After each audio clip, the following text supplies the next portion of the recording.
Coming to you live from a garage in Gainesville, Florida, like two muertos de hambres, it's El Cuban Dudes Show with Andy and Abel. From the 305 to the 352, from Miami to Gainesville to Orlando to Tallahassee to Jacksonville and beyond. It's time for El Cuban Dudes Show of Florida.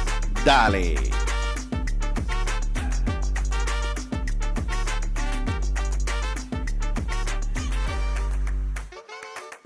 I get it, Andy. Andy, get it, Andy. Andy, get it, Andy. Yeehaw! Look at DJ Master Flex over there doing his thing with his 80s gear on and whatever. You can't just get fresh off the time machine, folks. Welcome to our Cuban Dudes Show, Thursday, April 4th, 2024. We're in Gainesville. We're transmitting live. Hi, folks. We're happy. Yeah, we are very much happy to be back. I'm going to bring Abel on here like usual. Hey, ya, cállate tú, no me jodas. Yeah. Like I said, we're happy to be back. We're excited. There's been so many things that have gone on for the Cuban Dudes in the past week. Just more exposure, more recognition, a lot of people talking about the show, a lot of people excited to talk to us, a lot of people excited to be on the show. It's been good, man. It's been good. And I think that for 11 episodes now, with including this one, 11 episodes, the trajectory has been a good one. Yeah, man. I think there's a bright future. Bright future. Yeah, man. Everybody, I've had the same thing. People have been calling me. People have been texting me. They love the show. Great feedback. Our guests love us. We love our guests. It's just a big love affair. It's a big love affair. It's a whole jerks. Yeah, it's a whole big circle. You know what? Wiki. In today's show, we've got television, movie, theater actress, and freestyle record recorder. Oh shit! Madelin Marchant on with us. That's awesome. Yeah, we're excited to talk to her. We got a lot of questions, a lot of things to ask. It's going to be a fun interview for sure. And let's just get right to this, man. I'm going to share my screen here right quick, and I'm going to bring up an article I was looking at yesterday. Check this out. Okay, ¿qué pasó?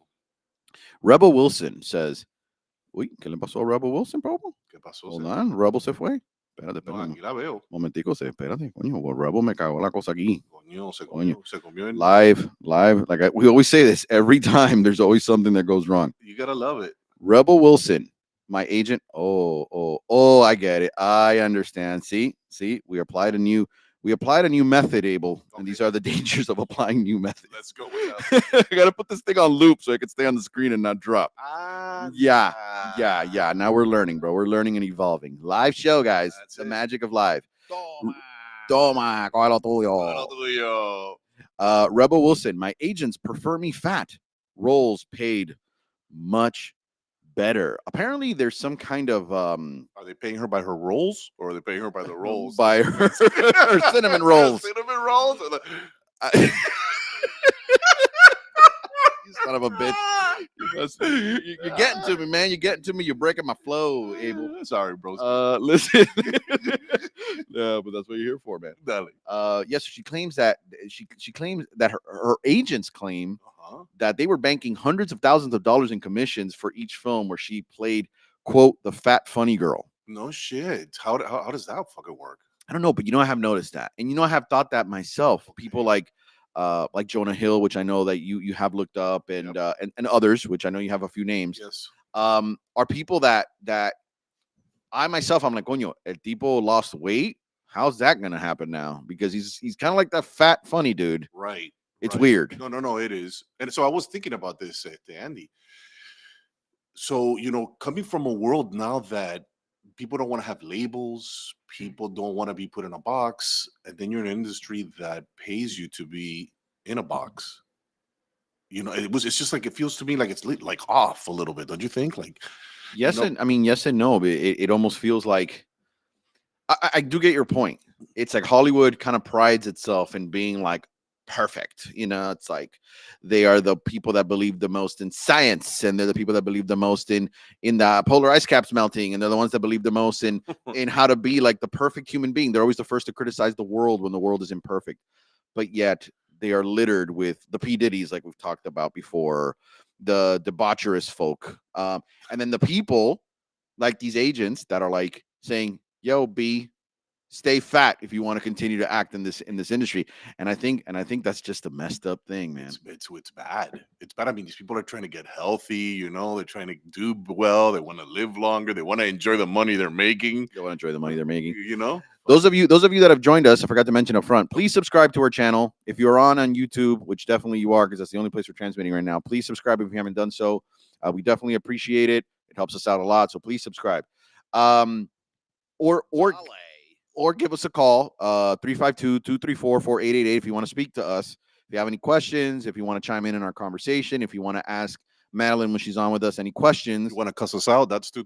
Curse us out, whatever you want. Get pissed that we sold the food truck that we once owned once upon a time and tell us that we were only good for making sandwiches. Doesn't matter what it is. Give us a call, 352-234-4888. Is it okay for Hollywood to reverse fat shame people? I mean, I think you just answered that, but I want to put it just in general. Is that okay? Business is business, man. Right. And product is product. These actors are product. That's right. That's right. So if you change the product, you can't sell it. Exactly. Right. It's like we were talking about the food truck. It's like when we used to sell our Cuban sandwich, if instead of creating it the way we used to make it, suddenly we would put salami. Oh, Jesus, here we go again with the salami. ¿Tú sabes lo que me pasa a mí cuando yo como salami? Dímelo. Tíramelo. Yes. Eso es lo que me pasa. Listen. I that wasn't even on purpose. Okay. The fart? No, the salami. It just came out. Like the fart. Give me another fart. Yeah, put it extra loud. I like it. So, que te iba a decir yo, it's like if we put ketchup and mayonnaise and whatever all of a sudden in the Cuban sandwich, right? And say, we're gonna live with it. Like that's how you're gonna eat it now. Is that okay? I mean, that literally that is our product. You know what I mean? Yeah, I can see it now. Like if you put it that way, I that way makes sense. But I mean, the way it's like the articles are written, it's like, oh, you guys, now I can't get any work because you're making me. I mean, yeah, that's true, but you first sold them on, hey, I'm a funny fat girl, I'm a funny fat dude, and now you're changing it up on them. Yep, 100%. And I think the thing is, have we become, as a society, too dependent on seeing people a certain way? In this case, people that are slightly overweight, right? That are probably battling with weight issues that happen to be actors, whatever, get typecasted in certain ways, in certain roles. And then we just become too dependent on that. Is that one of those things that just makes sense to you? Like, you know what I mean? I'm just trying to think here as to like who's right and who's wrong. I think that's what I'm going for. Man, I don't know if there's a right or a wrong. I mean, at this point, dude, because like I told you, they are expecting you to be the funny heavyweight person, and now you're changing it up on them, and now you're gonna have to go for roles for skinnier people. I mean, you're not gonna be the same. You're not the same product, just like you said. The product is not the same, so you can't sell it the same. Yeah. But I think that's what her agents are pissed off about. You know what I mean? We can't sell you the same. We're not making the same money on you. Right. And that's what I'm saying. Change the product, right? Change the product. Who are some others? Some other examples of people? I know Jonah Hill is one that comes to mind. I don't have an image loaded here, but we all know Jonah Hill. Jonah Hill was beyond fat, at one point, and then lost so much weight, he looked like Yoda. He just had the droopy ears and the face cuando se te meten las líneas. Sí, you know what I mean? You get that big looking thing. You look like a zombie kind of like thing, but it's weird. I think it's like we're conditioned, bro. No. I almost got to a point that I felt like he looked healthier when he was fat, and now when I see him skinny, I feel like, something's wrong with this guy. La piel está toda estirada, so he looks younger even, Yeah. There's some other actors that you were mentioning earlier. Buddy, right? So I have a list, dude. So the black actor Anthony Anderson. We always knew him as a heavy set guy. See, he was in. He's been in a whole bunch of. He's also did Blackish. I'm looking him up. Yeah, Anthony Anderson. Yeah, and he's now. Oh yes, you know what I mean, Blackish guy. The Blackish guy. John Goodman has also lost weight. We know John Goodman. Goodman, yeah. I have, let me see who else is here. The dude David Harbour, which played the father of 11 in Stranger Things. He's lost a lot of weight and he's all getting built up. People, I mean, there's a whole bunch of them, dude. Okay, I'm like, they good for them, dude. I'm like, you lost weight. I wish I could lose all that weight and be better. The checks dwindle. Yeah. Yeah. It's just one of those things, and I think it's a weird phenomenon. The way the world kind of works. It's just weird. No, it is. It's odd. We live in a world before where I think that agents would tell their their people, the people that they represent, you have to lose weight, you got to get sexy, right? You got to have a six-pack, you have to be whatever, right? I could sell you on this movie and this role, and and now we're living in a world where it's like, don't lose weight, right? Stay fat, right? Because I could sell you in that way, right? It's just weird. I'm saying, I'm kind of no, analyzing how weird the world is. You're going around. Yeah, I don't know either, my brother. I'm like, I mean, I was happy with watching her though, and her weight. I mean, I didn't think she looked bad. I thought she was hilarious and made the character funnier. Yeah. And then him and all these guys. I mean, it was just something like you said. I think we are conditioned to see them in a certain way, and we expect them to see them like the rest of their days like that, bro. And the fat thing is not the only thing. I mean, we've seen actresses now. We're so used to seeing actresses have like the Botox, is now the other, that whenever we see one now that's wrinkled like a newspaper, right, we're like, what the fuck? Yeah. Like, what's wrong with this woman? Or even when they do all that, what is that called? The plastic surgeries. Like, yeah, but that's indeed when they go like that other way. But I'm trying to say that that's the obvious one. Right. Just like when someone is fat and they don't lose weight, you're like, what's wrong with this person? That's kind of how I feel like we used to feel back then. Now it's like if she's fat and she loses weight, it's like, what's wrong with her? So what I'm trying to say, it's almost like it's gone opposite. Now, if somebody doesn't get the plastic surgery, if someone doesn't get the Botox and they stay all wrinkled up, you're like, ugh, what I mean? Like, what's wrong here? You know what I mean? And I think I don't know if Hollywood in itself has conditioned us to be this way. Right. And and I do believe it's like they're used to this person. They can sell this person. They know that they can count on this person getting that particular role, and they don't want to have to go back to the drawing board and pick now another fat person to see if they'll make it and if the rest of the world will like them in film. Because I think that's probably where the hardest part is, trying to find somebody that is similar to, just like they were never able to get another Jim Belushi, just like they were never able to get another John Candy. I mean, and these guys are all overweight, but they were freaking hilarious. Have we ever been able to get anybody like them? No. But those guys. I mean, I'm talking about old school. I'm sorry to say, those guys were like iconic. Right. And it's not because male, female. You know what I mean? No, those guys were iconic. This woman, what's her name again? Rock Lobster. I don't know. You can't. Which one? Ruby Wilson. What was her name again? Yeah, a Rebel. I'm terrible with names. Abel knows this about me. She's not like iconic. Ruby. She's not legendary. No, you know what I mean? Just because she was in that movie with those girls that sing and whatever. Like, okay, dude, I get it. Right. But it's not that serious. No, it really isn't.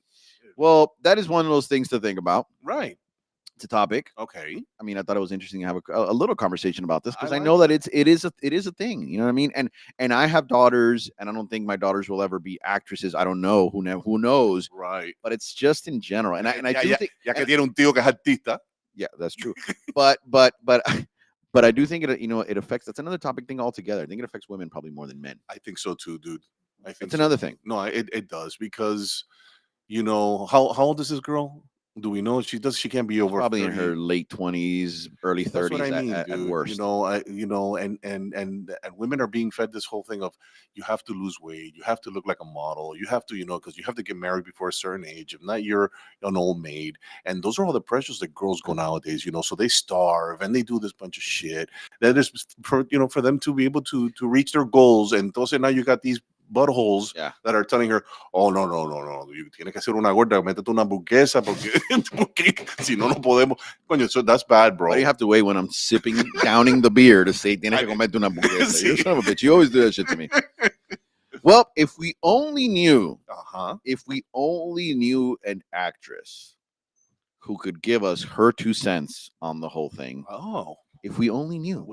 If we only had an actress friend who we went out to, what was the name of that place again? Miller's Ale House. Miller's Ale House to have a bunch of fried food with I after a know. play. If we only had a friend, we actually do. No way. We do. And that's today's guest. I'll read her in. Read her in. Today's guest is a 30-plus year acting veteran with works in short and feature-length films, television, as well as extensive knowledge and experience in the world of theater, acting, and musicals. Mhm. She took on the role of Consuelo, Gloria Estefan's grandmother, for the theater production of Gloria and Emilio Estefan's On Your Feet in Español. Yeah. Yes, in Español tour. And now plays Consuelo on select dates and ensemble for the English-speaking version of On Your Feet. Digging it. She's now part of the cast of Bad Monkey Oh. with Vince Vaughn and Natalie Martinez, soon to be released on to Apple TV Plus. Let's welcome to El Cuban Dudes Show actor, teacher, and freestyle legend, What? Madelin Marchant. Madelin. Hey, how are you guys? Good. How are you doing? Looking beautiful today, Madelin. How was your bus trip to, where are you now? It's we're in Minnesota. We just arrived in Minnesota about half an hour ago. So we are here for until Monday. So actually we get to like just stay here. No more one-nighters.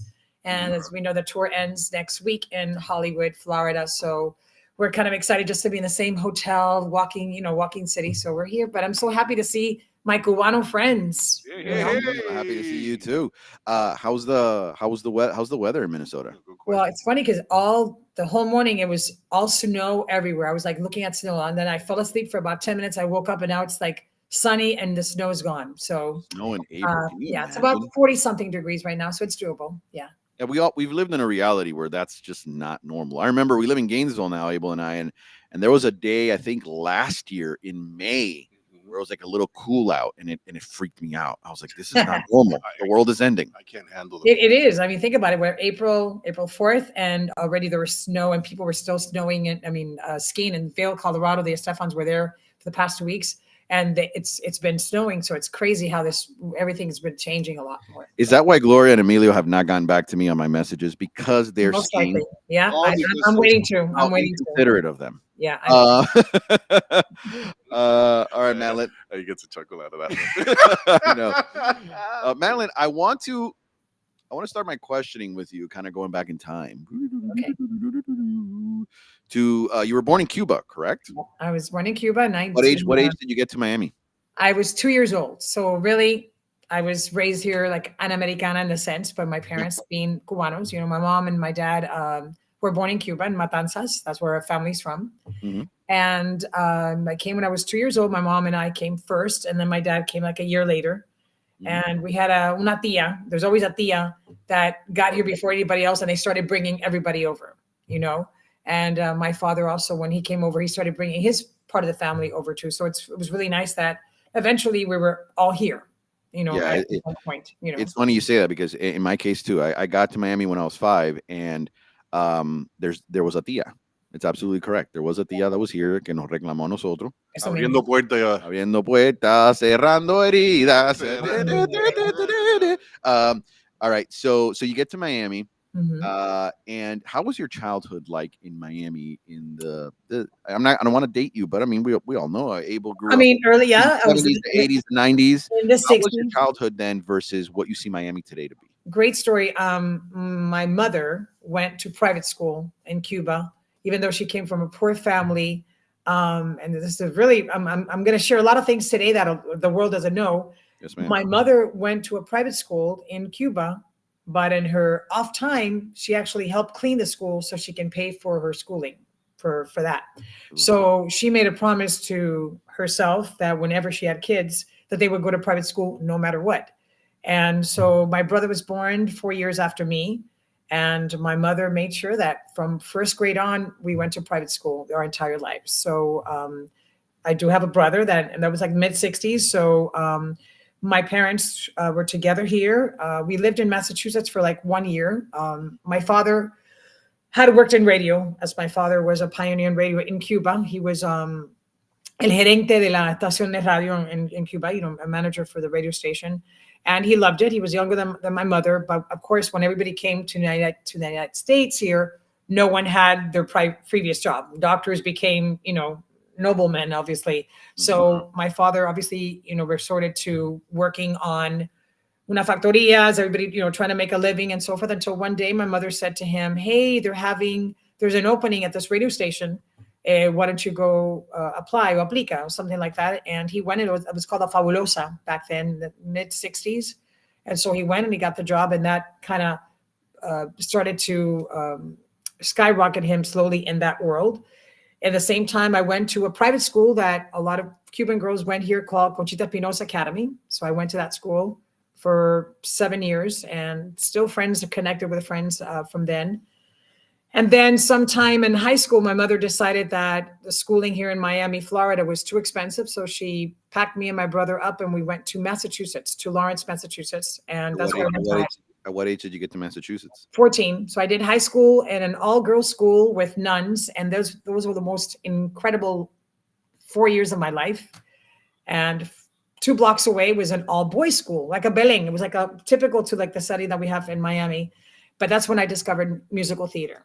That's the first time that I actually walked into a place and discovered that. But your upbringing in Miami during your time period, right? From what you remember, Miami during those time periods. During those times, very, very little memories because we were back and forth. It was after we came back. I remember my mother giving me birthday parties at age, 10, 11, 12. I was never allowed to go to anybody's birthday party. My mom was very strict.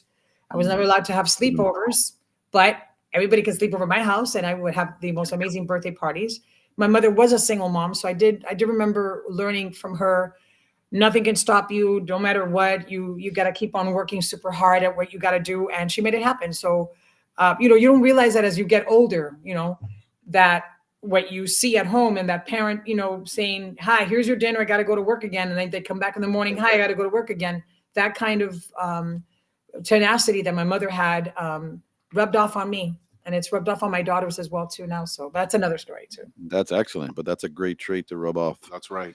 You mentioned your dad, the great Omar Marchant, who let me do just a quick general Please. read-in for your dad. Your dad was vice president of Univision. I mean, we know he went through the struggle, right? We know your dad has a story in his right, so I don't want to belittle it by just saying this, but in general, right? Big picture, right? He was vice president of Univision.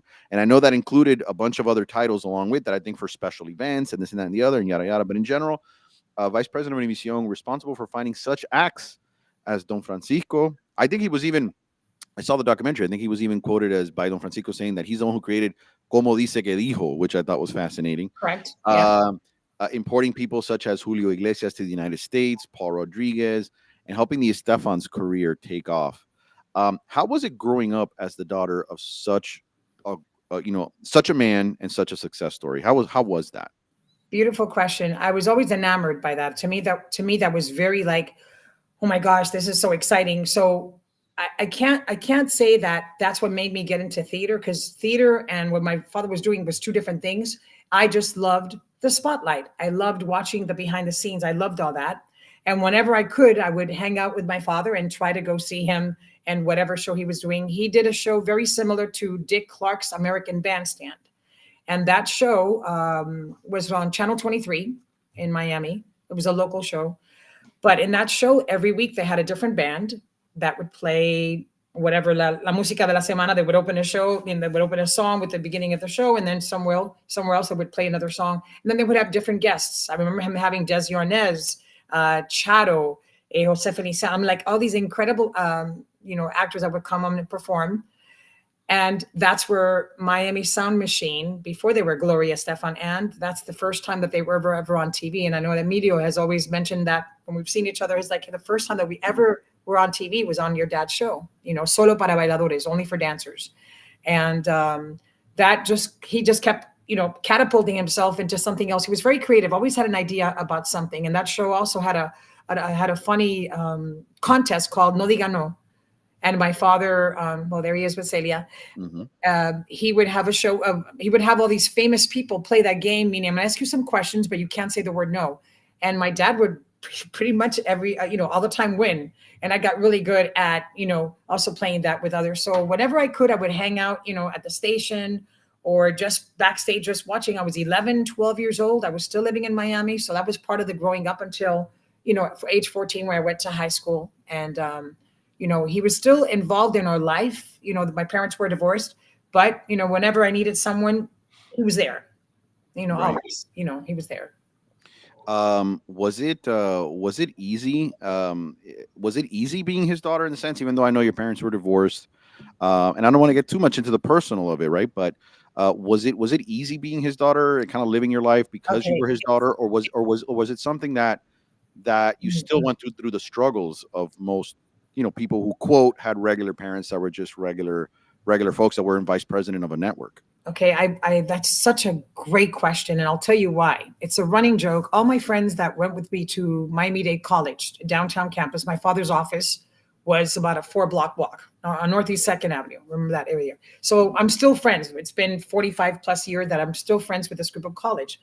But it didn't matter where I went after college. Wherever I went, I would get somewhere and it'd be like, oh, mira, esta es la hija de Marchant. They didn't know my name. They just knew my last name, la hija de Marchant. And that was like a growing joke. So one of my friends told me, like, one day I'm going to get you a t-shirt that just says, like, la hija de Marchant and my name on the background, because people did not know my name. It was like, la hija de Marchant. So, and again, I even helped work some productions for Nuestra Belleza, which my father also created that show. I helped, choreograph that with an old college friend, Carlos Gomez, great actor from LA. And but still, I was like the running thing. Oh yeah, la hija de Machang. So that went on for so many years, and I want to remember. I'm trying to think here. When did it stop? When did it stop?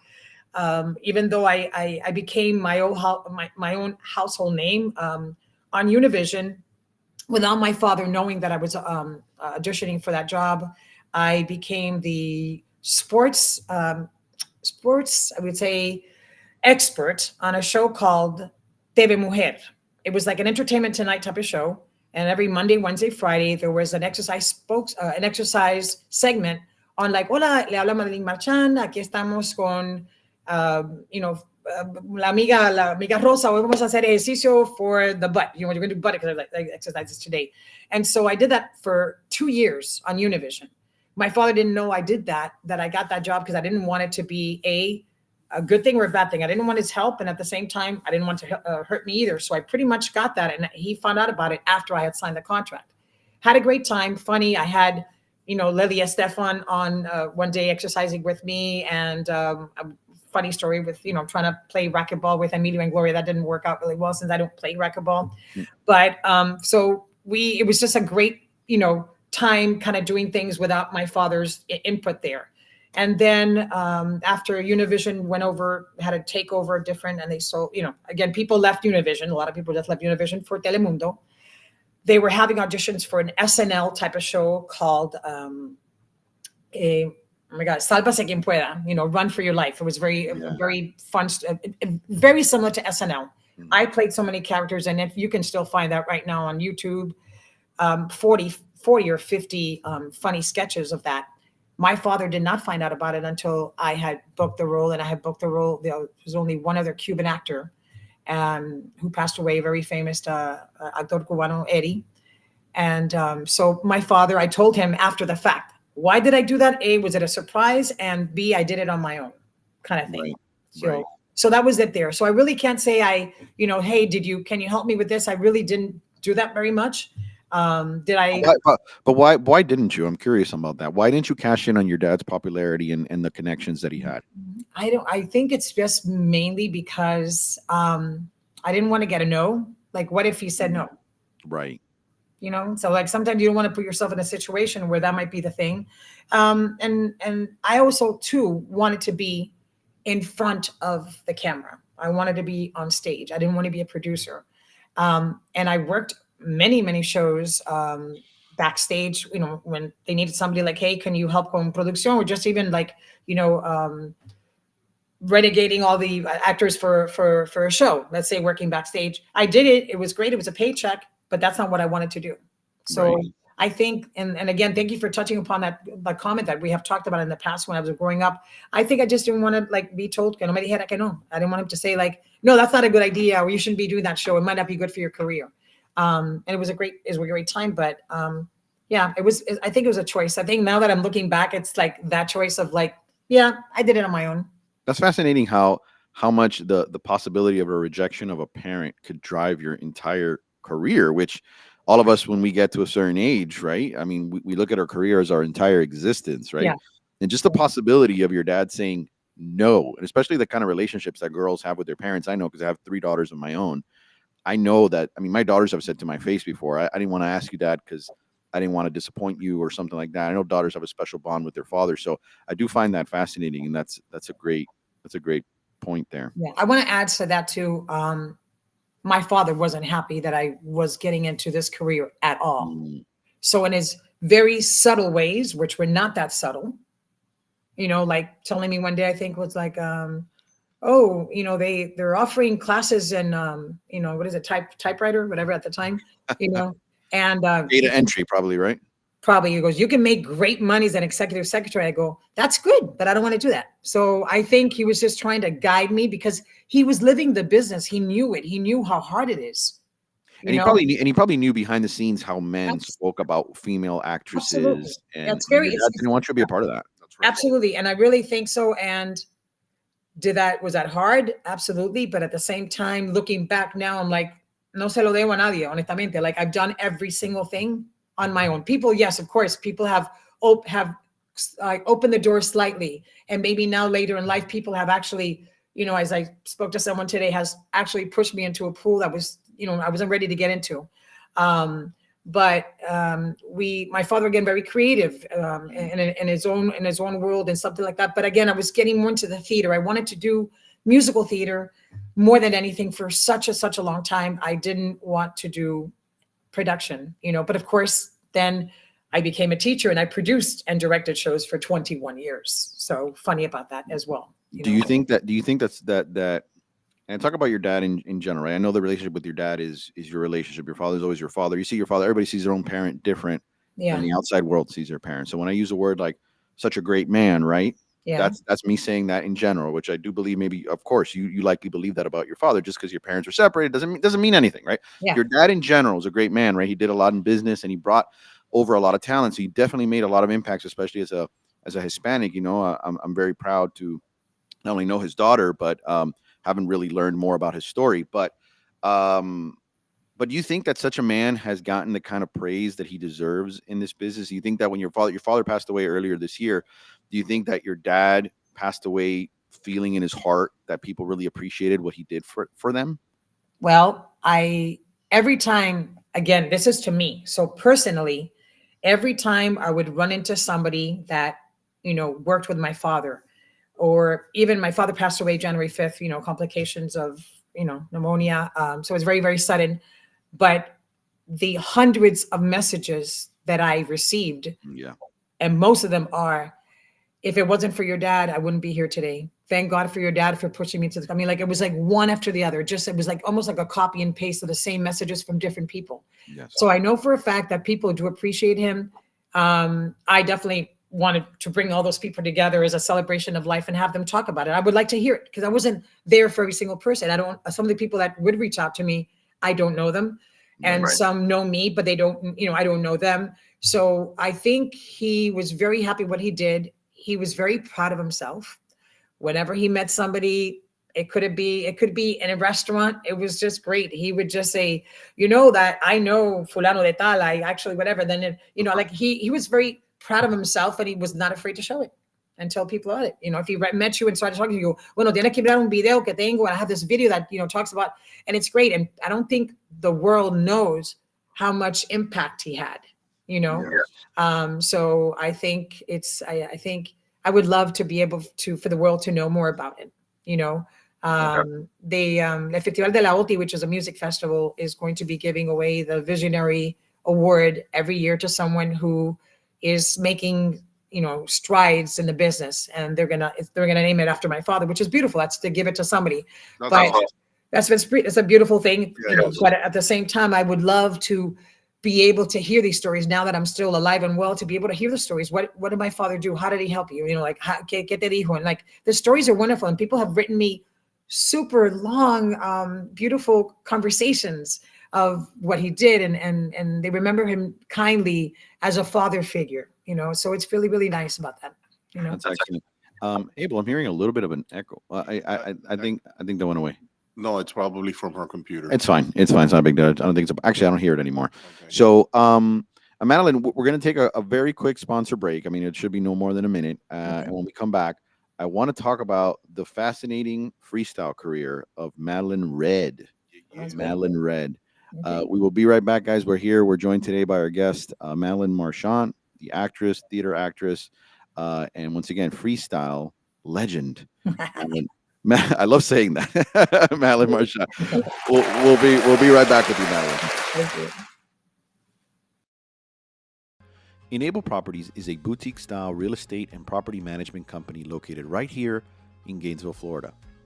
With over 2 decades of experience in both the Miami and now Gainesville markets, Enable Properties and owner Amy Cepeda have seen it all. There is nothing Amy and her team can't help you manage, buy, and or sell immediately. Enable Properties has earned a multitude of awards, including those for excellence in customer service and overall customer satisfaction. Amy has a deep passion for the Florida housing market, and that passion will get you to where you need to be. Whether it's investing in new property to expand your portfolio, or whether it's selling your current house and to cash in on that sweet, sweet equity, or maybe it's taking that equity to buy your dream home, Amy and Enable Properties have you covered. Maximize your time and maximize your profits today with Enable Properties. Amy and her team are waiting for your call today at 352-225-1163 or check out their website at enablepropertiesgnv.com. That's Amy and team at 352-225-1163 or on the web at enablepropertiesgnv.com. Enable Properties, your Gainesville real estate experts. And we are back with the great Madelin Marchant. Madelin, I'm going to call you Madelin Red during this segment. Yeah, During this absolutely. segment. For sure. Let me bring up something here that's probably going to blow some people's minds. Let's check this out. Don't know what I'll do without you. If you don't come back to me. Though you are so far away, I can't stand another day sitting by myself crying. You said that it would never work, treated me like dirt. The things that you were saying to me, you were lying. You will look for me, I will look for you. You'll come back for me, I'll come back for you. You will look for me, I will look for you. You'll come back for me, I'll come back for you. And if you decide to come back to me, treat you like there's no tomorrow. Yo, that's my shit right there. Fire! Fire, Madelin. Tiro Irena en Casanova. Hey, Oh. I mean, do you guys remember it? I mean, I know you're younger, but do you I remember that song at remember all? I'm younger. I was big into freestyle. I actually am still big into freestyle. I have a bunch of freestyle playlists. To me, freestyle music is Miami nostalgia. To me, Yep. right? When I think Miami back in the days, late 80s, when I arrived in Miami in 88. Growing up, that Power 96 time period was still freestyle, was still Absolutely. very much a thing. And that to me is nostalgia. So that song specifically, it does sound familiar. I know I have heard it. But because when I was editing that clip yesterday, I was like, well, I've heard this before, man. And it was fascinating to me that I was like, that I knew somebody, that I knew the person that made something that I feel like I heard. It's No, super cool. And they still play. So Ciro Irena and a friend of mine, Raymond Hernandez, the chief, they have this radio station that's called Rewind 109, and they jam her song all the time. Oh my God, it's amazing. How did you get into that, Madelin? Walk me through how the freestyle career started. Okay, so again, this is like, I don't know, it was mid-20s, and I have a friend, Lourdes Brizo, who was like, if you told her, hey, let's jump out of the window, let's do it, man. Let's, like she was just like down to everything, very creative. And I said, why don't we write a song? Let's write a song together. So we ended up writing this really silly song. And I think you have the cover of that 45, which is High Tech Love Affair. Mhm. And we wrote this really bubblegum music called High Tech Love Affair. There you go. That was my first single. And my auntie Olivia, By the way, I don't mean to interrupt you, but looking smoking, huh? Yeah, dude. Jeez. She's that's very 80s. Look at the hair. Like I know. Look at and I didn't send you like, the other, whoa. I didn't send you the other picture because I think this is the family show. So like I kept it Yeah, clean there. I know. I don't know. But Look, this was more PG. Here's Madelin with her yeah, little that's me singing at a hair club, straightened whatever, the club music. Yeah, exactly. Oh, So my. so anyway, so we wrote the song High Tech Love Affair. And I mean, who was going to even play that song? The song was like, I got a high tech love, like very Madonna-ish, like the beginning, early Madonna bubblegum music. But she gives it to this to Cito Llerena, who was working at Casanova's, and he played it and he goes, yeah, have her come. We're gonna sing the song. So I actually performed at Casanova's that song to an audience that wasn't really, digging the song, with two great male dancers. One of them is Ray Guel, who's an incredible freestyle performer now. And we did the song there and kind of left it at that. I think we wrote another song too, was just like not good. But Cito, a while later, calls Lourdes and says, hey, two songs, two guys, Efrain Enriquez and Bibi, wrote a song and they're looking for a singer. Why don't you take Madeline over there and, do the song? There they are. And so I went to their home and they let me listen to the song. I sang it a couple of times. I think I took it home and came back again. Remember, nothing here was like, you can never record anything and just send it back. So I went back and then they said, yeah, sure, we're going to go into the studio. So we recorded this in the studio in December of right before turning 86, so 85. Mhm. And so the song was recorded. And let me tell you something, that song took off for that year.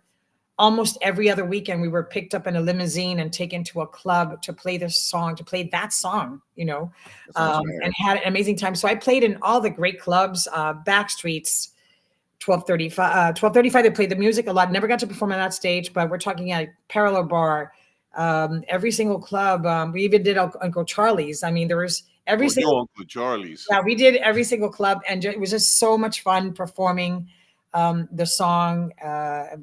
Evelyn Champagne King, I think I opened for them. And then funny story and how funny how life is. I had worked on a cruise ship for 1 year. And on that cruise ship, I had met this Bahamian family, blonde hair, blue-eyed Bahamian family. And after I got off the ship, they contacted me asking me, hey, are you still, friends with the Estefans, or do you still know them? I go, yeah, I can reach them. Well, we want to have this this fundraiser and we're willing to pay this amount of money. Would you be willing to ask them? I go, sure. So I went ahead and I contacted Emilio. And again, this is all through phone calls. I said, no leaving message. This is it. And they said, we'll get back to you. 2 days later, I heard back saying, yeah, we'll take the contract. But the stipulation from the Bahamian people was that I get to open that show with my song. So that's what I did. It was in the Bahamas, and it was just like a really nice weekend. And everybody that was original in the band was there. It was just a really great. And this is right before their crossover song, too, which was really, really exciting. So just funny. Did you tour? Did you tour like around the United States with Prototype, or no? Was it just a Miami? No, Prototype was only like locally here. I mean, I think we did a show. We did shows, I think, in New York, but no, mainly it was all Miami, just taking advantage of that whole Miami scene. And again, I remember just getting picked up where, at my home and a little in this, like the clubs would send a limo that me and the two guys in the car go to the club, be there, sing the song, leave again, get paid. It was just like such a crazy life. And yes, I was in the clubs while all the craziness was going on in the 80s. Right, because I was clubs, man. Did not partake, but I watched a lot of things going like, I don't want to be a part of that. And it was a crazy time for everyone.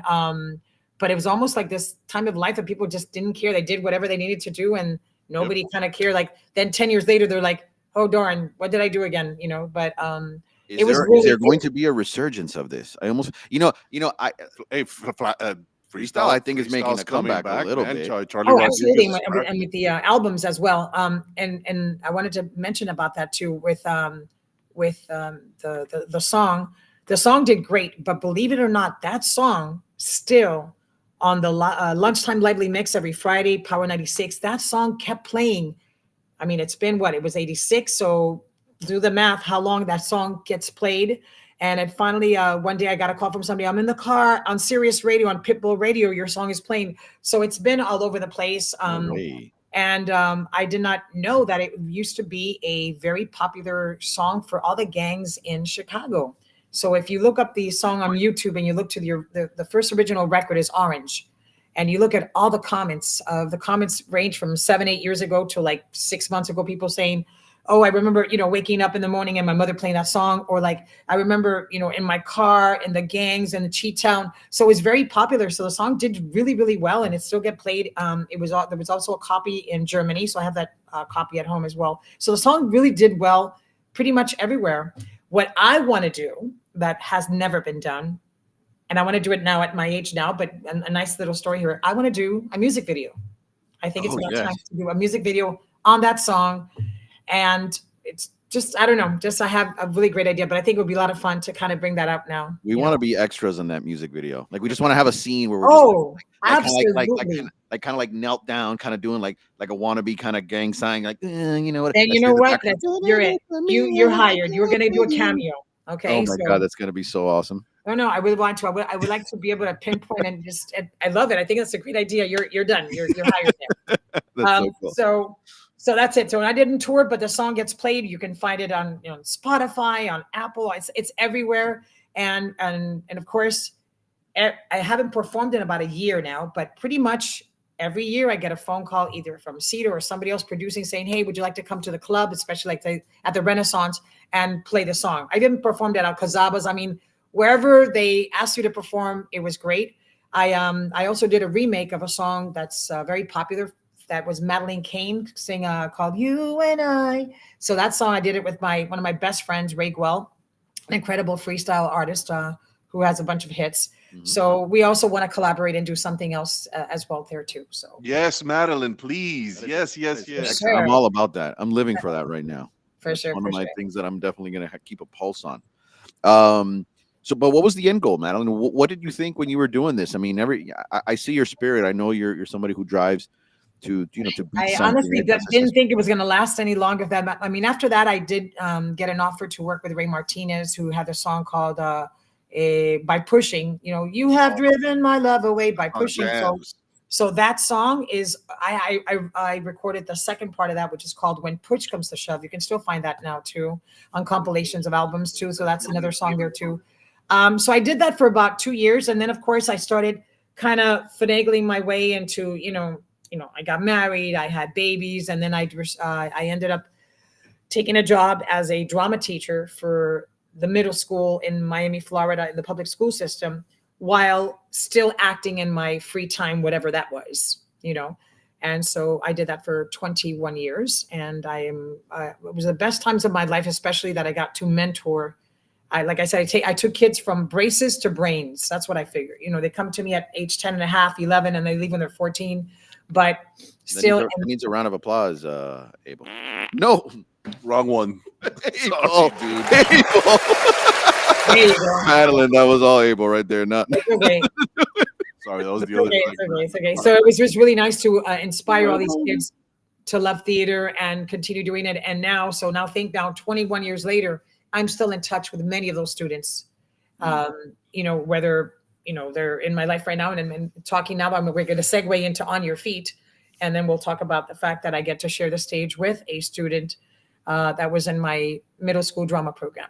Well, before we get to On Your Feet, I want to talk a little bit about your television and acting career. Yes, of course. How did you transition then? I feel like you transitioned around the same time period you were doing your freestyle into acting. I feel like around that time period. Yeah, around that time too. I mean, I was doing Telemundo. I did the comedy show, and then after that, I just started doing movies. I had an agent in Miami, so whenever there was a chance to do a movie, like I had one line in an episode of Miami Vice. You can see my face, but they cut that line out. It's okay, but I'm still there.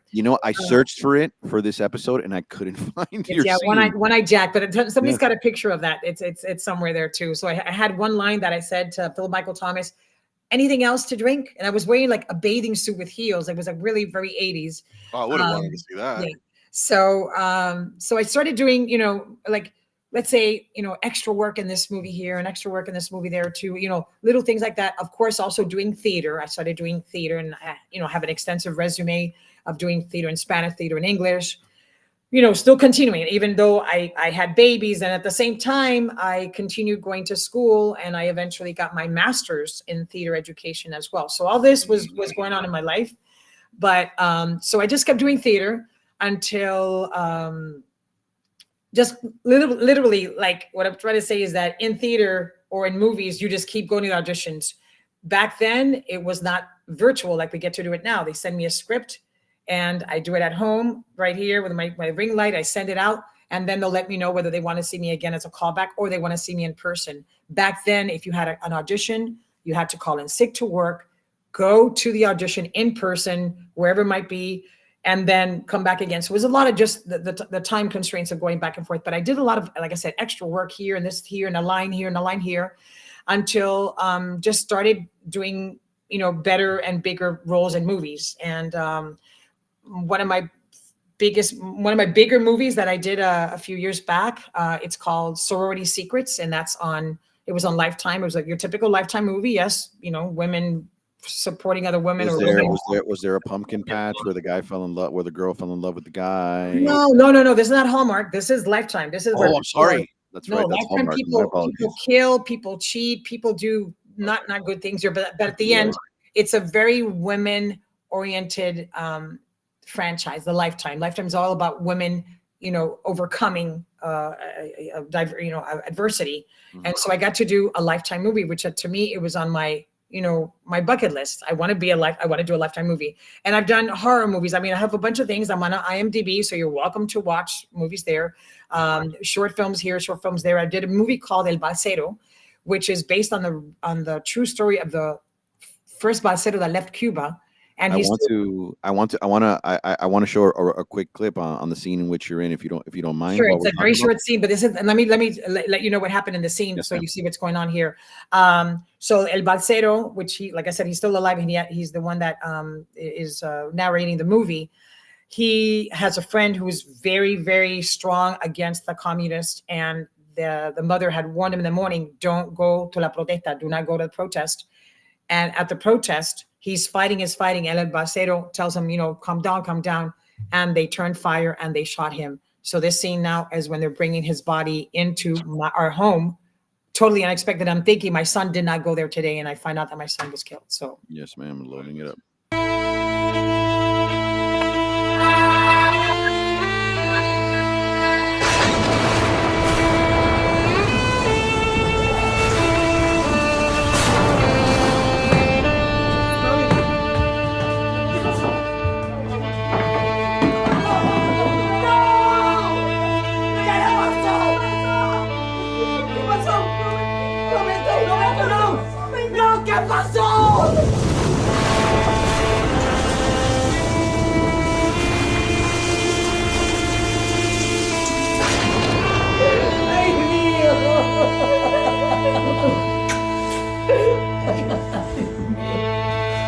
Ayúdame, Dios mío.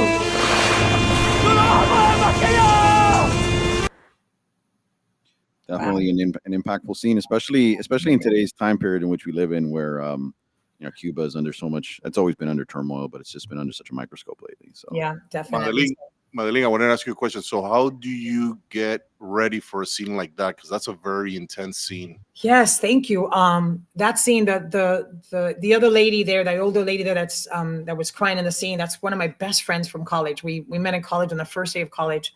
Marielle Vasig, a wonderful actress, and she is the mother of the Balsero. So the director told us, okay, this is what's going on. We're going to come through the door. We're going to put him there. I just want you to start feeling the emotion. We must have done that scene at least 7 or 8 times. And I'm crying for real. This is not like fakey crying. This is like crying for real on top of his body. And I remember, every time they said, okay, let's do the scene again. The young actor playing there, he said, I felt your tears, I felt your heat on me because I'm on top of him and I'm screaming and crying. And they say, okay, stop, let's do it again. So you really have to just recharge again, sit down. And if you see my face already, when he walks through the door already, I look like I've been going through a lot. They took that scene there because it was really, really hard. And what do you think? How do you prepare for that? You think that is your son coming through the door. And I've told that to my students all the time. How do you cry in a scene? Can you show me how to cry? And I go, you can't. I don't show you how to cry. You need to feel the character. You need to feel what's going on. Those are the best actors. So fake sniffling and doing all this, this is really bad. That's the most awful thing you got to do. That's, if you can't do it, then let feel the emotion, but don't ever fake sniffle and fake cry because it kills you. So have you ever done something like that and then it's just becomes so overwhelming that you're just constantly bawling, like you cannot stop. Sometimes, you know, you let yourself cry, and then all of a sudden just the emotion of it all just kind of oozing, and then they're like, okay, Madeline, we just need this much, and you're just like, ah, like, you know, you Yes. just can't stop crying. Has that happened to you before? That's happened several times actually in different places. In this particular scene, when I was after the sixth or seventh, after when we were done, my heart was hurting from like the sobs because they were like dry sobs. It was really scene was really emotional. I said, okay, please stop. I mean, you have enough. Like we shot it like 6 or 7 times. There's got to be one good shot there at one point there. But there's a scene in On Your Feet where I'm in the airport in Madrid saying goodbye to Emilio Estefan as a young boy, sending him off to Miami with his dad. And that scene, that preparation for that scene, I don't have to even prepare much. All I do is I start thinking about being a parent, saying goodbye to their child. And I don't know when I'm going to see you because I'm going to stay behind with my father. Like that scene emotionally, and that you saw the show the other day, that scene takes me really, really somewhere else every time that I'm there. So, and sometimes I have to kind of really pull a little bit more because sometimes I'm going to start crying, especially after my dad's passing. It becomes even more emotional. So I have to kind of, as an actor, you have to kind of contain yourself. And yeah, and that's kind of hard, especially if your emotions are coming out and you're trying to like, oh, you're trying to smile. So as an actor, it takes practice. It takes practica to be able to like bring it in, reel it in. And some directors will tell you, you know what, that's beautiful. I love your work, but you need to reel it in. It's way too much emotion. So yeah, you kind of have to gauge it and know where to go. Yeah, it's harder than one thinks. You know? No, I definitely can imagine how difficult that could be. Is there anything about your career in TV and in movies, Madeline, that if you had a chance to go back, you would do different? Or do you feel like you're happy with what you've achieved in the television and movie space? I wish I had started sooner, maybe concentrating more on film. But to be honest with you, you know how they say everything is where it needs to be at this point. Yeah. Like this is it. Like, you know, I raised 2 gorgeous daughters. I was married, got divorced. It didn't matter, but I have these 2 daughters to show for that. And had things been different, maybe they weren't there. Yes, I've ma'am. learned lessons. I've inspired and I've mentored a lot of students who are now that now as a teacher, I'm enjoying the fruits of my labor by watching them on stage. This one's on tour here, on tour there. This one's on TV. This one's on this soap opera here. This one's on another commercial now here. And to have those kids in my classroom send me a message saying, what a hell of a great drama teacher you were. I still remember you.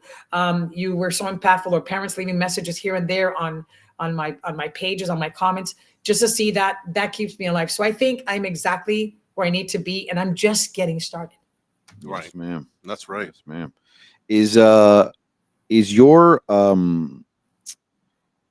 your one true love really theater, or is it Hollywood, you know, movie? Oh God, that's an incredible question.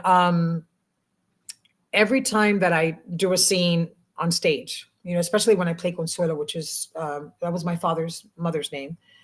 I love her. She's got a lot of comedic moments, but she also has a beautiful emotional moments with her daughter, with her granddaughter, explaining, you know, being that stage mother that I know I am as well. I also have a daughter who's an actress.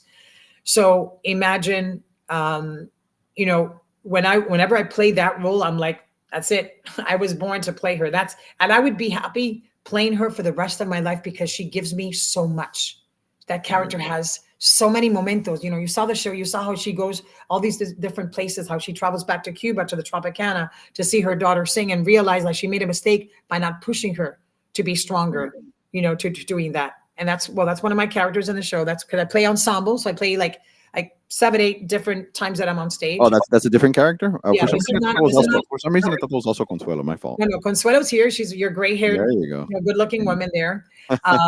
And I think I had sent you one about her singing, you know, for the vows. Yes. I'm gonna load that up now in a moment. Yeah. So that playing Consuelo was wonderful. So every time I've done Consuelo, I feel like, oh my God, I'm so filled. I'm so that's all I need. But I've also gotten to play on stage. In the musical Gypsy, I've gotten to play Mama Rose, which is a big dream role for a lot of women.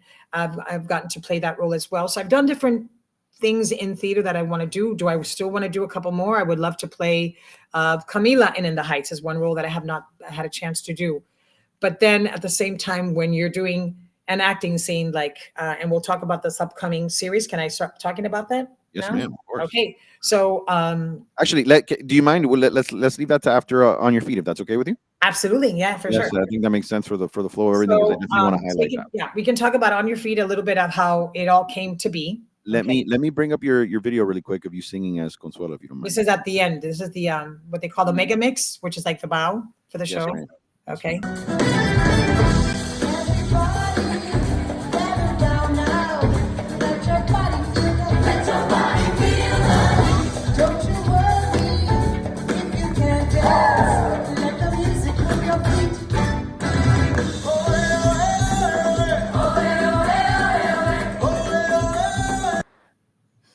So awesome.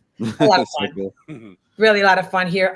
So let me just take you back to how all this came to be and how everything in your life kind of just, little stepping stones that happen here. So as a drama teacher, and I was a very involved drama teacher, I ran the thespian competition for Dade County for 12 years for all the public schools, private schools, and charter schools of South Florida. So I was very involved drama teacher, not because it was me, but I worked hard and I got those kids into the high schools that they wanted to and so forth. But every March, my 8th graders and their parents, we would take them to New York City for a 4-day, 3-night watching shows and doing workshops. And in this workshop, I meet Luis Salgado, who at the time was just appearing in the original cast of In the Heights. In the Heights had just recorded their cast album like the day before, I believe, that we got there. So I met them there and we were doing a workshop, a song and dance workshop and an acting workshop with my friend Carlos Gomez. And we became friends. And so every year that I started doing the trip to New York, I would call Luis Salgado and his wife Denise and say, hey, I want to do another workshop with Luis. What do we have there? Okay, what show are you seeing? Well, if you're seeing this show, we can do that workshop. And we did that every single year, straight for like 14 years. I met him, 6-7 years after doing that.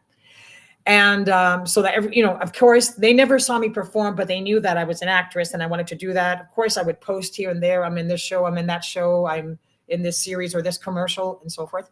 By the way, I got to do a Super Bowl commercial, but we'll talk about that later on as well, too. So I get a call and I'm in the middle of the school year. Know that I'm going to retire. I knew that I was going to retire and that I was going to do now acting full time. Definitely. That was the plan. And I get a phone call and from Luis Salgado telling me, hey, I saw that you didn't submit for On Your Feet in Español, the Gala Theater. And I said, oh, yeah, that's right. I did see that. Yeah, unfortunately, I'm in the middle of the school year. I'm almost done, but I'll be out soon. He was like, oh, really? Because, there's a role that you'd be great. And I go, yeah, thank you. Sounds good. And I listened to the information, but in the whole thing, I'm like, no, let me finish my school year. Mind you, I was at the bowling alley on Bird Bowl because I was a bowling coach for the school so I can get some extra money. That's how desperate things got, guys. So he said, well, listen, these opportunities only come once in a lifetime, and he had mentioned, and I kind of, that hit me, and he goes, and my wife, and he had mentioned that you wanted to get into this. I'm like, okay, fine. Sure. Send me the script. And pretty much that was a Thursday. On Friday, I submitted. On Saturday, I got an offer. And on Sunday, I got a contract to play Consuelo in the On Your Feet in Español in Gala Theaters in Washington, D.C., where Gloria had commissioned someone to do a translation of the show with some of the songs in Spanish and some of the songs in English. But the whole show was in Spanish with English subtitles. So the next Monday, I walked into the principal's office and said, I'm leaving in 30 days after 21 years. And I never looked back. It was hard to say goodbye to the kids.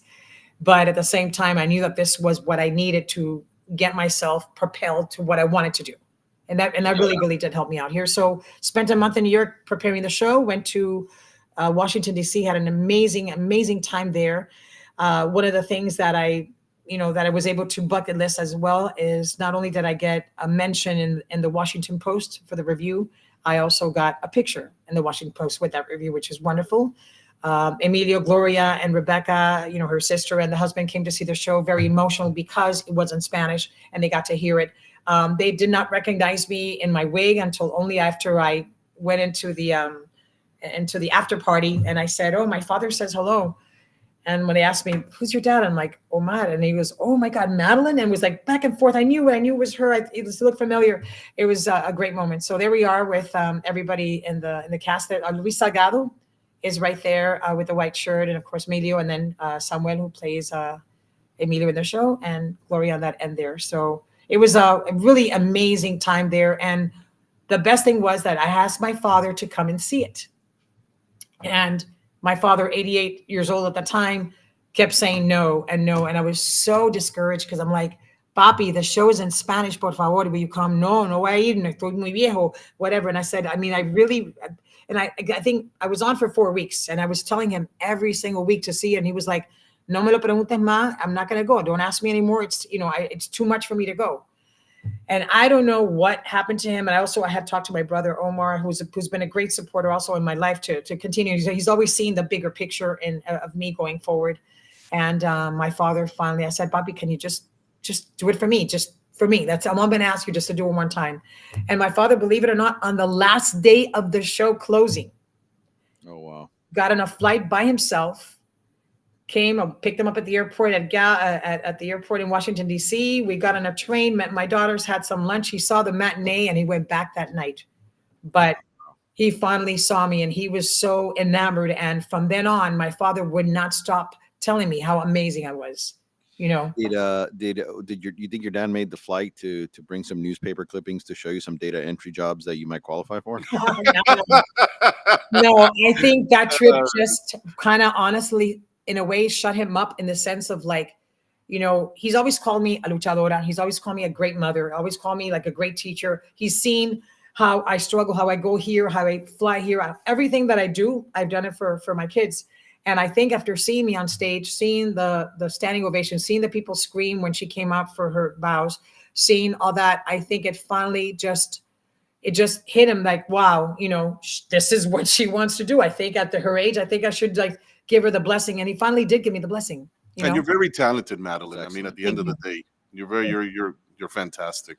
Your role in this play, has it solidified? Has it your relationship with the Estefans, or the relationship you had before versus what you have now? Do you feel like they came to see the show back in February 23? They went to see us in Naples. Seeing there already by then, the first question that Lori asked me goes, "Is this your gig now?" I go, "I guess it is." And that was a picture taken after party, and that was so nice. They stayed with the entire cast until everybody got a picture, and it was just really nice. It wasn't like it was a hurried moment. It was a really nice. It was outside. It was February, and they just talked about, and they were telling stories, and people were just kind of hanging out and listening to them talk. It was just such a nice thing to hear them, talk about that.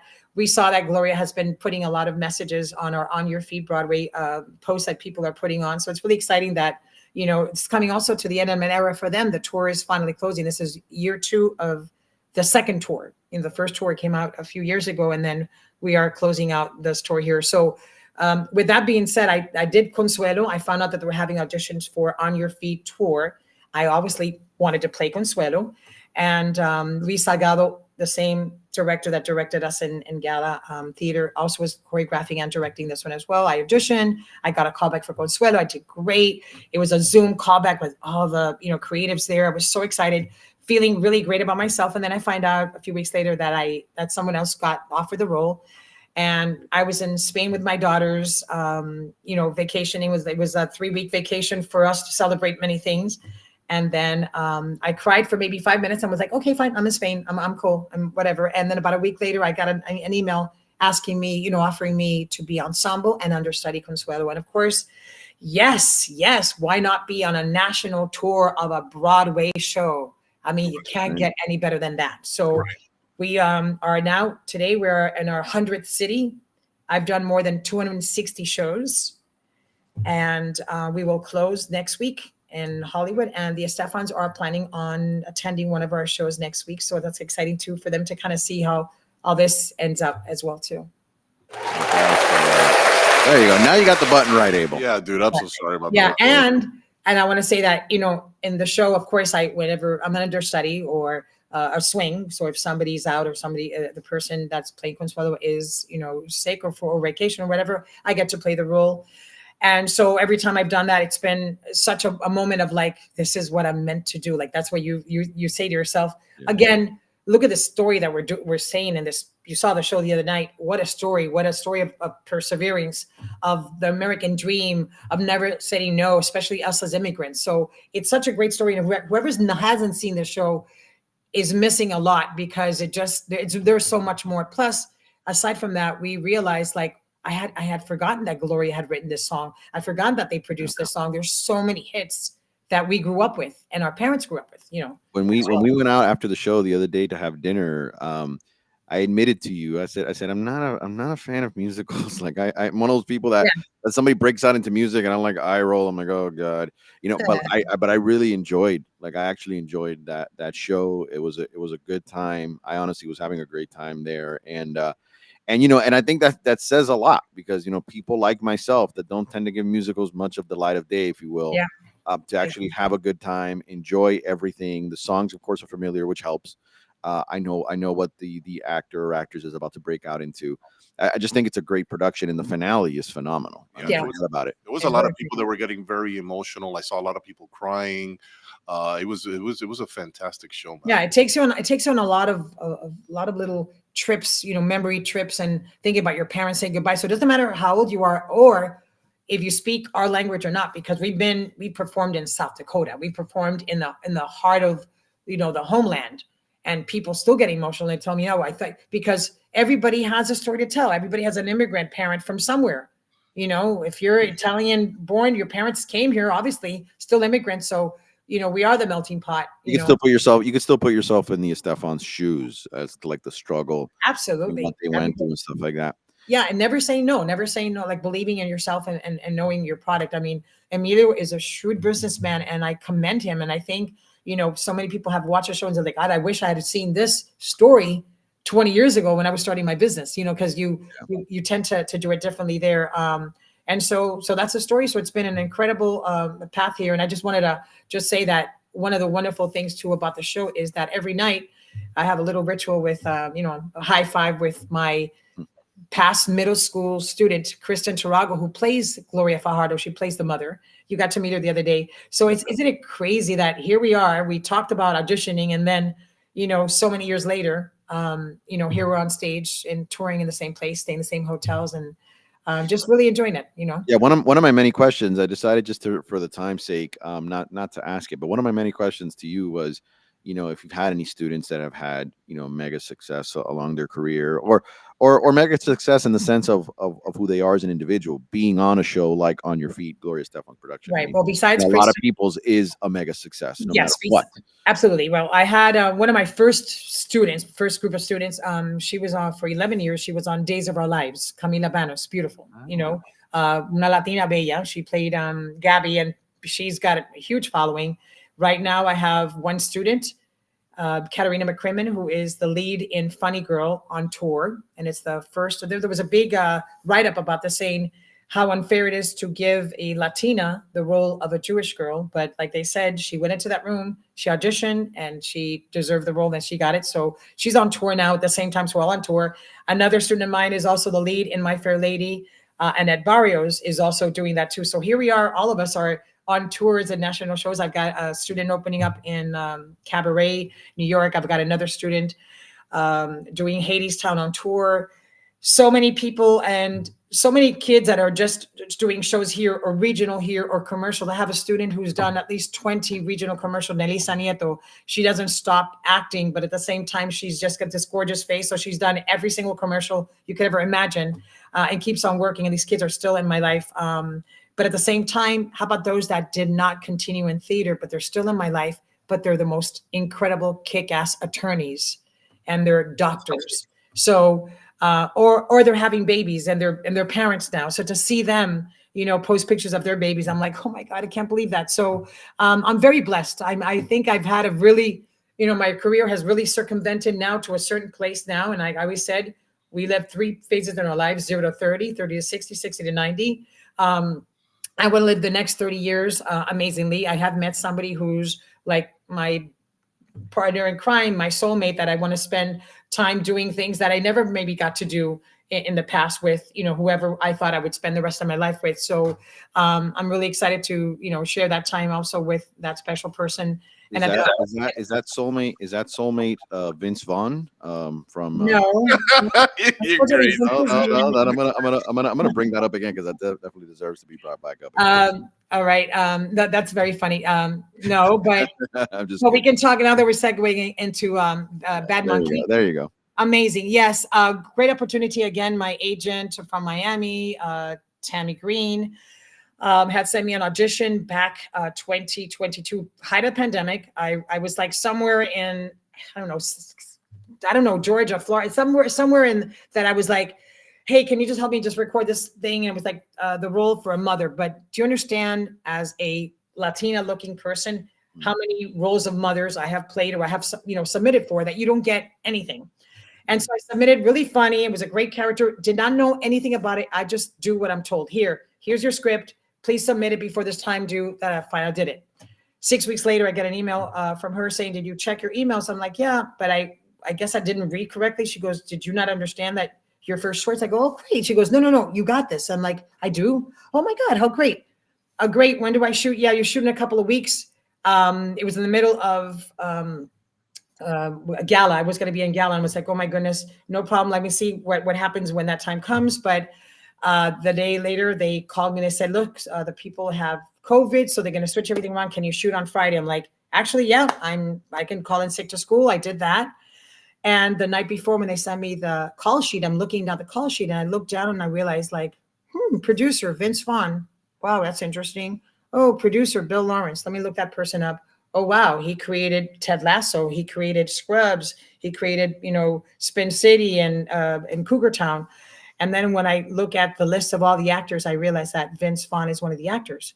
But I don't have a scene with him tomorrow, so it's okay. I'm good. I win. I do my thing here. I'm in my little trailer, and I have a picture, and I didn't send it to you. I'm in my trailer, kind of going like this, and I took a picture thing, and I said to myself, I can do this for the rest of my life. This is good. I'm happy here. And the story. So I shot it once, and about a week later, my agent called me back and said, hey, they liked you. You're now a recurring guest star. Really? And so then I find out, yeah. So that episode 2 is what I shot. And then episode 5 is when I got to work with Vince in various scenes. And it was such an amazing time to be with him. That picture that you have up is our family. My TV husband, Roberto Coal, Natalie, and Giselle Jimenez was an incredible Broadway actress. And Vince plays the romantic interest to Natalie. So this is based on the books of Carl H. Eisen, who wrote for the Miami Herald in Miami. And he also wrote a book called Hoot, and this book is called Bad Monkey. And it's about a coroner that finds a monkey and a severed arm in the Everglades, and they try to solve it. And Vince's character is a troublemaker. And me, as the Cuban mom, did not want my daughter to be involved with him. So we have various scenes together in episode 5. And what's really, really great about it is that the producers wanted to make sure that the actresses were all Latinas and as much Cuban in them as possible. And they did it. And I thought that was really great to want to cast the Latina family, but Cubanas and Cubans. So it was great to do that with him. He was great. He was a lot of fun, very easygoing, super tall, and has a great sense of humor. We had a scene where we had to, look eye to eye and kind of stare each other down. And at one point I made him laugh, and then, he made me laugh. And of course, we're getting like, hey guys, can we pay attention? I'm like, sorry. So it was just a lot of fun to do that. So catch that. And again, if whoever doesn't know me and you're watching this tonight, please follow me on Instagram and Facebook so you can at least see how this is going to proceed. We hope the show comes out in the summer. They're saying it's looking like a summer show. And it's called Bad Monkey on Apple Series TV. Well, can't wait to see you, Madeline. Awesome. Me too. Awesome, Madeline. I'm happy for you about that, definitely. And I hope it springboards into more seasons and kind of just kind of go through that. Well, and if not, you know what? And I'm thinking, if not, it's in the can for one season. First of all, For sure. So 10 episodes. I'm in 4 episodes out of 10, 2, 5, 8, and 9, 2, 5, 8, and 9. So that's okay. But not only that, is that's already something on my resume, on my reel, that other agents and other producers will be able to see it. I'm versatile. And again, even though I do dramatic comedy is one of my things. And even though I forgot to mention this, and On Your Feet, I play an ensemble member. So I come out as you saw, in different wigs and different characters doing different things. And we were talking about this last night at a Q&A, how important the ensemble is to the show. Like if you took away all the people dancing and singing, the show does not exist, you know? And I always, that message is for anybody watching today here who is, wanting to audition for the lead and doesn't get the lead in the play or the movie, and then is only given a smaller role. That role just still, it still means something, and somebody is giving you that opportunity. So be grateful for what you get, and of course, got to keep moving up. Obviamente, you want to keep doing that, but especially in theater, the ensemble carries the show, and that's what musical theater is all about. All the singing, all the dancing, all that would not mean anything if that ensemble wasn't there to carry the story. That's right. That's right. 100%. I wanted to ask you another question, and I know that we're over time, but that's okay because we I'm love you. okay. I'm good. I have all the time in the world. No show tonight. Cool. I know that you've taught for 25 years. Would you be willing to maybe in the future have like an online course for people that are starting off? I mean, with all this knowledge that you have of theater and film, would you like to have something on film that is there that you can teach everybody, that they can maybe call in or pay to be in the class? I think it would be fantastic. Great. I've been coaching all my life. So basically that's what I do. So let's say that I've coached people for commercials, for TV, for film, for stage, whatever they need. So let's say that somebody is saying, hey, listen, I have an audition. Would I be able to coach with you? So if I can coach with you in person, nothing like being in the same room with you.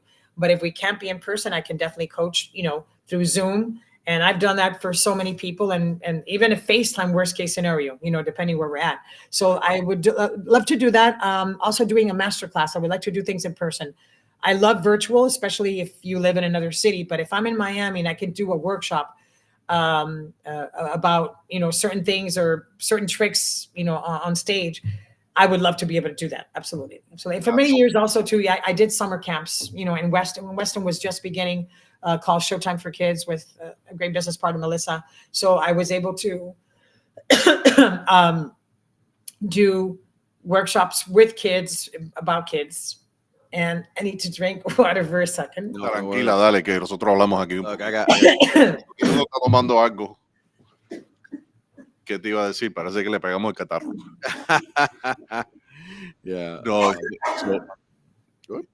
so no, man. It's been super cool. I remember she probably doesn't remember what I remember her coming in one day to her dad's house, and she had her Casio piano, and when she was doing a come back to me and all of that, I thought it was fantastic when you first started. I remember you had come into your dad's house, you were so excited to show him the new song that you had put out, or that you guys were still kind of like building it.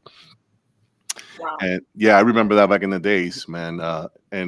She probably doesn't even remember. She's No, that like, was such a long time. Why don't you talk about us, like how you came, like how So it was a long time ago. It was like 84, 85. Yeah. I was actually dating your stepsister. That's where I know Dorita, and I know your dad and Michael. So I was there for 2 years. I saw how, all the stars coming in and out of your dad's house. I remember when we were having dinner and I was, listening to your story of him reading the newspaper since he was a radio guy. And it brought back the memories. I remember that he had an office and I would hear him. We would be quiet because Dorito would be like, oye, cuidado, que Omar está, tú sabes, está practicando, estudiando, and nobody would, they were very respectful about that, And me acuerdo tu papá leyendo. Since I came from unfortunately a messed up family, I kind of saw your father, as a male, the way he can, he handled his house, the way he loved his wife, he took care of his kids. It was a fantastic thing, and that's when I had met you, and you came in with the, I remember, Papi, mira esto, and you would sit down, and you guys were playing with the piano, and you guys were doing the kind of like composing it there in a sense, and then you took it to a studio, and that's how I know you. Wow, that's great. Yeah. Yeah. Of course I do remember. Yeah, for sure. Yeah. But so this is the house on 97. Yeah, in Flagler, exactamente. Yeah. I remember. Definitely. Meanwhile, in 1984, my mom was still changing my diapers. Definitely. Yeah. Wow. Yeah. I actually think I was meant to be an 80s kid, if you get what I mean. I was meant to be like a teenager in the 80s. I was meant to all like the metal bands from the 80s. Like I was meant to live in that generation. I was born, I think, about a decade too late. So it is what it is. Um, Madeline, what is the future of Madeline Marchant? How do you see yourself in the next, let's say 10 years, the next 10 years? Where do you see your future? Okay. Dream right now. I guess the dream right now would be for um would be my dream would be to do a recurring, like to have a series, like either a comedy series on TV, like a weekly series where people can actually follow the story. So a comedy would be great. That would be one thing, like just to be on a series continuously. But at the same time, I would love to be in a series, but where it's dramatic. I would love to be a character where she comes in, let's say from an accident, and she gets to recuperate. I would love to be that actress that transformed herself throughout the story. That would be one. Broadway is the culmination of making it on as an actress. But I've been on a Broadway tour, so I can say I'm there. Partially. I would love to do a Broadway show, not necessarily a musical, but an acting show. But again, there's so much work to be done off Broadway that's okay too. And also, I want to touch upon something that you both were talking about before I came in about body types, how that's changed. Yes, And that's also changed in Broadway as well. So now if you look at the shows, all body types are there. No more do we have unless you're going to go see the Rockettes, now all the shows have people with, tall, small, big, small. It doesn't really matter colors, wheelchairs. It's really great how they're just really accepting of everything because that's how real people are, So yeah, I love that. I love that you mentioned that because it is different. Yeah. So that means que un gordito como yo still has a chance. Yes, absolutely, siempre. Entonces pásame la empanada, por favor, y olvídate de la dieta esta. Yes, absolutely. But you know what? No. But again, depending on what roles you're playing, and again, I don't know. I figure sometimes, like right now, I'm in the age that I can play a grandmother, but I don't look like a grandmother right now, so that's okay. And so until I decide to let my hair gray, then I will play, the younger roles.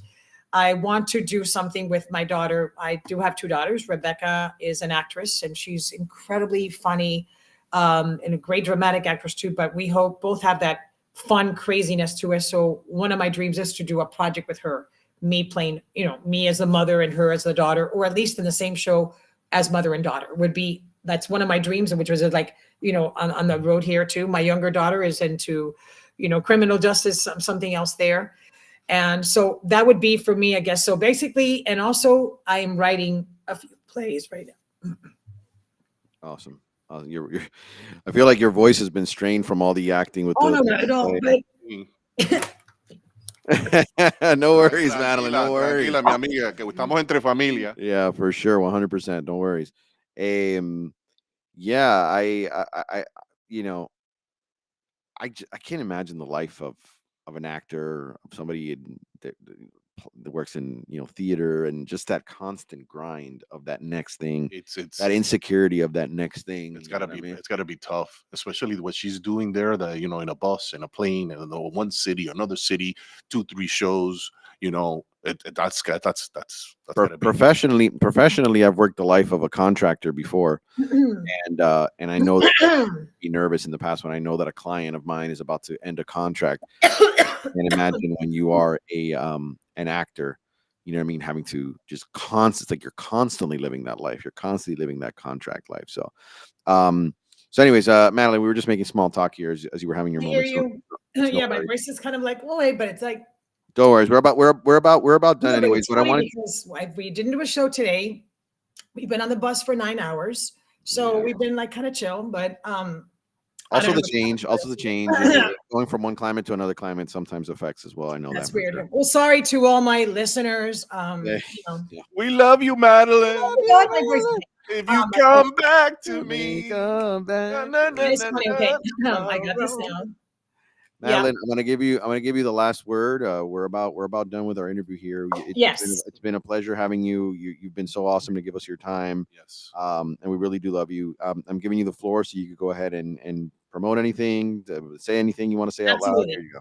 Okay, so besides that, I'm writing different stories, different plays, different ideas. So that's another thing too that we wanted to say before my voice started cracking again. Since I'm going through puberty now in life. So yeah, so you also mentioned one more thing too. As an actor, it's the insecurity of the next job. as of next Saturday night, so April 13th at night, I'm officially unemployed. So it's true. So now it's like getting the next job. So what I'm doing now, what we all should be doing is auditioning for the next job, looking for the next opportunity, because this job is like that. You just need to keep on going. If you get a contract for 4 months, then you know that for 4 months you're good, but still in the last 2 months you got to start auditioning. So it's a very fulfilling career, but at the same time it's a very terrifying career when you have that insecurity.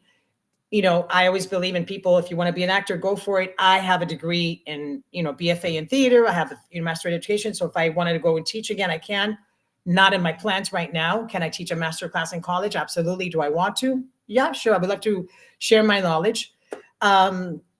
First of all, thank you, first of all, for having me here and talking about so many things. I love your interview. I would like to come back a year from now and talk about, what's going on.